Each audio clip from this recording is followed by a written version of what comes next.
Thank you very much. Let's get to talk about how people are dying because they don't have money. That's bottom line. They can't afford the cost of dialysis treatments.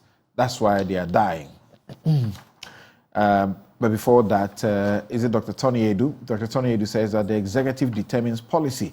The legislature actualizes it in law. Anyagba must cut out the sophistry and petitio principi argument. NPP took credit for free SHS, which is also a policy prescription under the directive principles of state policy. All right, thanks for that message. Kofi is a researcher. He says that, I should be asking why those who refuse posting to rural areas get postings to schools in Accra and Kumasi. That's a good question. When you post people to the rural area and they don't like it, how come they find themselves in Accra and Kumasi? Why? Well, because there is some reasonable levels of corruption. So we should stop it, yes. I mean, I just got a message to that effect, that some of them pay anywhere between 10 and 15,000 to get reposted. Okay, all right. Thank you very much. And when I was referring to Ato Forcing speaking about 770 trillion, I'm reminded that he was saying trillion because he was referring to it in old currency. You know how the politics we do it when we want to make it sound really humongous and scary. Then we say old cities. So, all right. Okay, thank you very much. We're all guilty of it. Now, you're all guilty of it, eh? Okay. So, my guest for this very final segment, Dr. Tatios Bayo, a senior lecturer, University of Ghana Medical School consultant, gynecologist, and clinical epidemiologist. Okay, you know that he's interested in becoming an MP, but he's a professional, and we're engaging him on that score in this discussion. Dr. Opokuware Ampoma, Dr. Opokuware Ampoma, is the Chief Executive Officer of the Kolebu Teaching Hospital. He's come under some fire in the course of the week before also, because of what people saw to be a sort of a backtracking, because it appeared they had announced the increment in the fees already and had started implementing it before they came to say, well, there was some slip somewhere, right? In the studio is Dr. Clement Abasa Park and also Richard Ahiagba. They will speak to questions of policy. So let's begin by watching these brief clips. There's a minute and two or so of these clips. So before that, Newsfile is brought to you by Bank of Africa, as strong as a group and as close as a partner. MTN, everywhere you go. Ashasi University, educating ethical and entrepreneurial leaders for Africa. Robert & Sons Optical Services, your comprehensive eye care service provider for 31 solid years. Duroplus. They produce quality PVC and HDPE pipes and water tank. Where Duroplus goes, water certainly flows. DBS Industries, roofing Papa Fie. My Way, dial *165# on MTN to join My Way today. Syntex tanks, it's strong, it's tough. Flamingo paints, simply superior. Snit Seed, self-employed enrollment drive. So you don't just have to be someone who works in the public sector to be able to contribute to SNIT. That's what this is about. So get involved because it's your future. So you own it. Best Brain Publication, Tomorrow Education Today, and Haptel. It's everything you. So take a listen to this. Doctor Frone Kachre Mise, machine boy, The doctors told me I have to be on a machine, and I have to be on that machine either twice or thrice a week. My mom and dad do not have money either.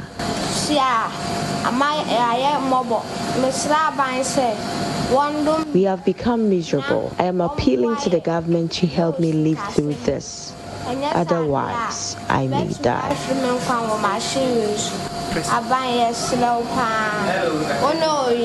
I want the government to support me so I can live to fulfill my dream of becoming a nurse.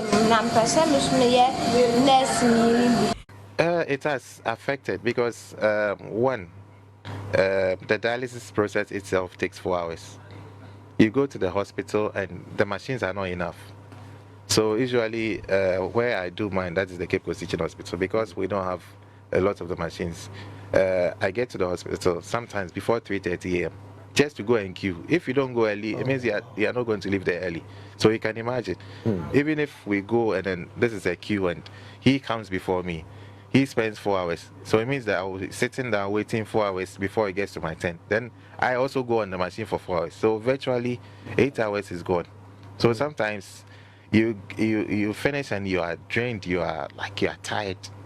You get it. So thankfully my bosses understand me, so sometimes I get that flexibility to sometimes go to work and all. You're one of the lucky ones. So far the people I've spoken to unfortunately have ended up dropping out of work because it's just that's true. tenable. NHIA, as we all know, has its own set of constraints. It's a scheme that was funded 20 years ago. This year we're celebrating 20 years of the scheme. But what is critical is that the funding to the scheme has remained almost the same in terms of our premium collection. As it stands today, there's conversations, and this has started, of course, based on your documentary. Even at the NHI level, the board is discussing, there's a committee that has been set up to have these conversations about dialysis, its implications, if NHI can do anything about it, and most importantly, make recommendations for the policymakers. And I'm happy Senior says there's a lot happening in that space. The Ministry of Health drives policy in our landscape. So whatever recommendations that the board will come up with will be passed on to the ministry and the policymakers for a direction on where we go. But as it stands today, by law, the renal disease is on our exclusions list, which means that we will not be able to fund that as we speak. And this is just one organization that is trying to do that. And of course, over the course of time, inflation, exchange rate issues have hit the cost of, in terms of the dialysis kits. So there was a need to do an upward review. Unfortunately, as you said, there was some administrative lapse, and so this was introduced prematurely when it shouldn't have been so. And so once it came to attention of management, we immediately ordered for it to be withdrawn and for them to revert to the old charge. So we go through the process to get the fees approved, and then the new fees can be applied. If there was no justification for the increase, the proposal wouldn't have come in the first place. So there is a need to increase. As to what specific quantum the increase will be, it will only be determined after it has gone through the entire process, including Parliament, and then that can be. I'll come back to you for a lot more.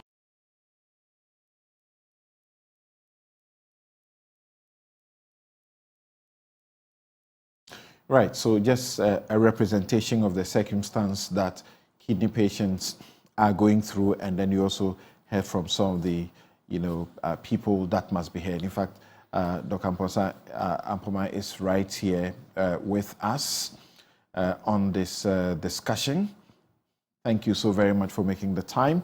And very unfortunately, some of the kidney patients that you heard speaking, one of them, the girl, she died. Now, Doc, I'm starting with you. I mean, Dr. Opoku-Ware Ampoma, Chief Executive Officer of the Kibu Teaching Hospital. I took time off, and I heard you guys on the very important program, Thought Leadership Program on the dialysis crisis, for almost 2 hours. Very inciting discussions. We have very limited time for this afternoon's discussion. We want you to go to the jugular and tell us how this can be made easier for kidney disease sufferers. How can things be made easier for them? Over 90% of Ghanaian kidney failure patients who should receive dialysis are not getting it. This crisis. Good morning, Samson, and good morning to all your viewers and co-panelists. And thank you for the opportunity to speak to this issue. In fact, this situation is a very emotive issue, and so it stirs a lot of passion, and I can understand why members of the public were very upset with the Kolebu Teaching Hospital when the premature release of the fees. As we've stated, this was without the consent of management, but then there is some justification. We are going to go through the process. But then that brings us to a larger issue of how we fund renal care. For Kolebu Teaching Hospital, we have actually been quite proactive in this because there are about, on the registry, there are about between 700,000 patients on chronic dialysis in Ghana as we speak. And for this number, Kolebu Teaching Hospital takes care of about 350 of this number. So we see quite a large number of these patients, and most of them really do not have the means to afford. And that is why we reached out to some philanthropists, and the First Sky Group came to our assistance. And so for the last 6 years or so, 80% of the patients who come to Kolebu Teaching Hospital for renal dialysis do not pay any fees at all. They are funded under the First Sky Group policy. And so that is one way that we could, what we could do in our own way to try and, ease the burden on our patients. So who is this First Sky Group doing such a godly thing for citizens? Yeah, so in fact, they really need a commendation because they've been doing this consistently over the last 6 years. And in fact, during the COVID period, when even there was a crunch financial crunch, many companies went down. In fact, they did so well. They even prioritized paying for dialysis over even paying salaries. So sometimes they have to put their salaries on hold just to be able to support us to keep these patients alive. Because, if these patients do not get dialysis, most of them are going to pass away. So we are grateful to them. And there's a group that owns. I know you say I'm doing an advert for them, but they own the Water Serene and the Serene Insurance, and then they also have some construction arm. And so they've been coming. Please, if we have to repeat this advert so many times, we should repeat it for them. There's no offense in that, right? Yes, exactly. So 80, as many as 80%, as much as 80% of those who come for dialysis care at Kolebu are getting it free because of the Sky Group. That's what you said. Okay. Yes, okay. Right. So to this very important part, Dr. Nsiah-Sarri mentioned that you have had the privilege of meeting with the president, and it does appear that some of your immediate urgent concerns are going to be taken care of. What are the signals that you get the immediate help? What is the immediate help you need at Kolebu to start with?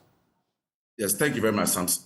And so I'm sure you heard some of the patients talk about the number of machines and sometimes having to wait, for services. So in Kolebu, we actually have a number of areas that have dialysis machines. So there's a main dialysis cabin, which has 10 machines. And then we have one at the old medical block. And then the cardio unit has got 10 machines. And then we have single unit machines in a couple of the ICUs, so that these are used, but those are used infrequently. But then the mainstay of the service is the renal dialysis cabin. And we have the potential of bringing in another, under the current contractual arrangement, we have the potential of bringing in another 45 dialysis machines and other ancillary equipment to improve the quality of dialysis care that we provide. And we can do this if we're able to pay our current debt of about 4 million Ghana cedis. So that's the immediate injection that we need to be able to stay afloat. But then going forward, because you said 4 million what? Ghana cedis, please. Ghana cedis. Yes, please. Does that take your debt burden away so you can continue to do, or this is a monthly thing? I want to understand that because I didn't get that clearly. Okay, so this is a historical debt that has accumulated. Okay. Before we got to this point, the supplier had started withholding supplies of the renal consumables because of this outstanding debt. Now, how did we get this debt? This debt has arisen because during the COVID period, because of the financial crunch, of course, our main benefactor had some challenges in meeting the payments, although he did his best, and we are really acknowledge that. And then we cannot blame him for that. This was something that is beyond immediate. So because of that delay in payments, so the commitment has been made in cedis. So due to the sharp fluctuation in the exchange rate, although that amount was paid, in terms of its value, in terms of the foreign exchange component, the value has significantly dropped. So this meant that we still had a significant debt to settle in that regard. And so that is how come this 4 million debt has accumulated, which has resulted in the withholding of some of these critical supplies. But then, so this 4 million would help us settle the old debts, which will enable these other extra machines and equipment to be released to us to improve their service. Yeah, so we understand you had an urgent audience with the president or the presidency. How soon will this be done for those who are looking up to this to live? Yeah, so we are hoping that this will be done within the next few weeks. In fact, it can be done earlier, but we are still engaged in discussion. We'll be asked to come back, do some work and come back. And so once we go back, I will keep the people of Ghana updated as to the situation. But then going forward, in terms of recovery of cost, if we are to maintain, because of the number of sessions we do, we actually run about 2,000 dialysis sessions every month.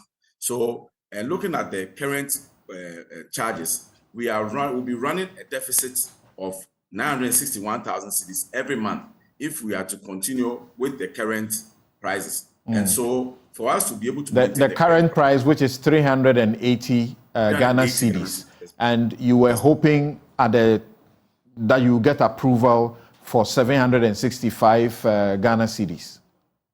Yes, in fact, that was a proposal, and that we said we knew that definitely probably there will be some tweaking here and there, but this was our proposal. Right. Definitely, the price will come after. Yeah. So finish the point on the sustainability.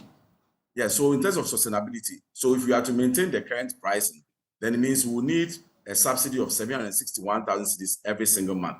And then I even looked at for the entire Ghana, if we use even the benchmark price of just around 600 Ghana cedis, for you to be able to pay for dialysis care for the registered about 700, 800 patients who are on regular dialysis, you need an amount of about 3.4 million cedis every month to cover the cost of dialysis care for these patients. So those are the kind of numbers that we are looking at. Okay. Thank you very much. Thank you very much for joining us, CEO of the Kolebu Teaching Hospital there, speaking to us on the short term, what they need, immediate, and also in the long term, how this can be sustainable. Dr. Opoku-Ware Ampoma.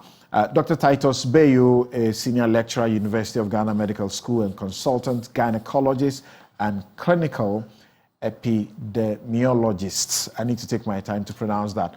Doc, can we go to the jugular? There's been suggestion about whether they should get onto the National Health Insurance Scheme, which is already burdened, and there are also too many other diseases that are being suggested to be included, and so on. What for you will be the magic bullet to ensure that we don't have this situation where 90% of dialysis, of patients who need dialysis are not getting the dialysis? Yeah, thank you very much, Samson, and good afternoon to the co-panelists and to the viewers. To go straight to the point, that statistic you just released meant that there's an unmet need of 90%, which means for every one of the dialysis patients we see, 9 others didn't start at all, and they had to die. Right. And if you're a doctor, you understand how painful that is. If you make a diagnosis for a patient and the patient tells you, just let me die, where there is treatment for the condition, it's very painful. So I think I am of the considered opinion that the NHIA can't handle the cost of dialysis. However, the scheme must be supported. Currently, the scheme pays a woeful amount of 1,189.181 Ghana cedis for acute renal dialysis. Now, this is woefully inadequate because just to get even the femoral catheter that would allow them to dialyze you is about 700 cedis. You may need 3, 4, 5 sessions. And if you look at the total cost, it's far in excess of this amount that they are paying. So how can the scheme be supported to provide this? I think the very first thing is that we need to repeal that act that permits government to cut the scheme's contribution, the revenue that they get. I think it's one of the most unacceptable situations that we can find ourselves in. That of every revenue that they collect, first they tested the pulse of the nation by capping it at 25% of tax revenue.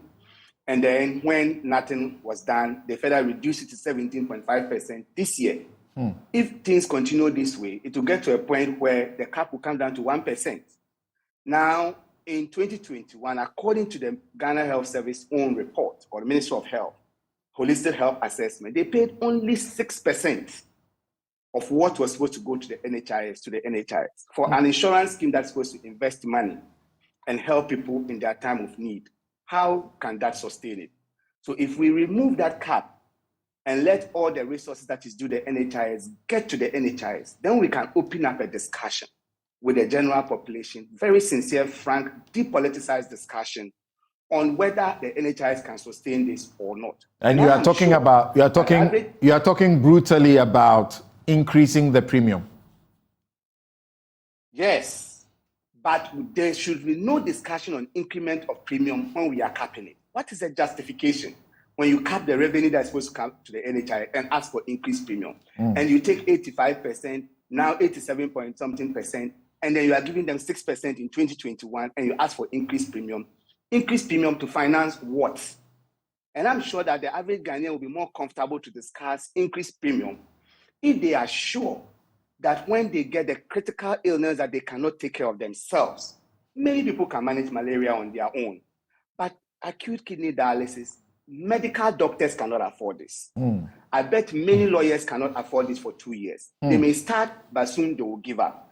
So the first one would be to look at that capping principle. The second is that the NHIS is over 20 years old. We must review the benefit package of the NHIS.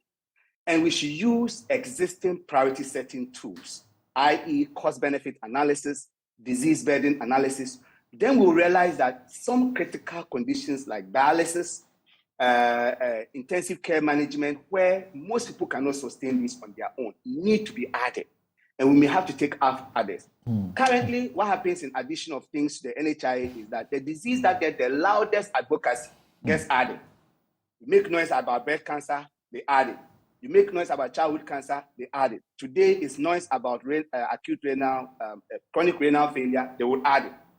And we are not doing an analysis of the sustainability of this scheme, which is the only way that some people can access help. So that thorough analysis must be done. Okay. I think my very final word will be that we should consider prevention, because no matter what we do, if we don't prevent acute chronic renal failure, if we put it on the NHIS, it cannot sustain it at the current figures. All right. So we should put a lot of emphasis on the non-communicable diseases management in Ghana. Thank you very much, Dr. Titus Bayu, Senior Lecturer, University of Ghana Medical School, Consultant Gynecologist and Clinical Epidemiologist. Also, Dr. Opoku Ware Ampoma, Chief Executive Officer, Kolebu Teaching Hospital. We thank you also very much. And we know that those who matter are listening, are watching, and should be doing what is important. I have just a minute to donate to my guests in the studio to hear them say the bigger policy issues about it, because they are the ones who are determining policy. So starting with you, Richard, and I heard Dr. Kwame Sidusapong say that health insurance is supposed to take care of you when you are in the most critical need. We have a health insurance that is taking care of the things that are not our most critical need. Yet it's being capped and not enough premium, and it doesn't cover as many people to contribute as possible. Right. Well, thank you, Samson. It's a very, very emotive conversation, and I think that we all come to it with that understanding, bearing what can be done to support people in those circumstances. And I know the pulse of this government is always to try and support the vulnerable. And from the meeting that was had with the president, I'm confident that something positive will come out of this. It's a difficult situation, but I think a couple of things can be done. Maybe preventive policy on that end would be useful. Is by and large, there is some element of lifestyle choices related to that. And so maybe focusing on policy to promote prevention, education, to get people to be aware when they are healthy that these are decisions you have to make to prevent getting to that place, I think can be a policy option that we'll look at in our schools, maybe to try to educate people on making positive or better life choices.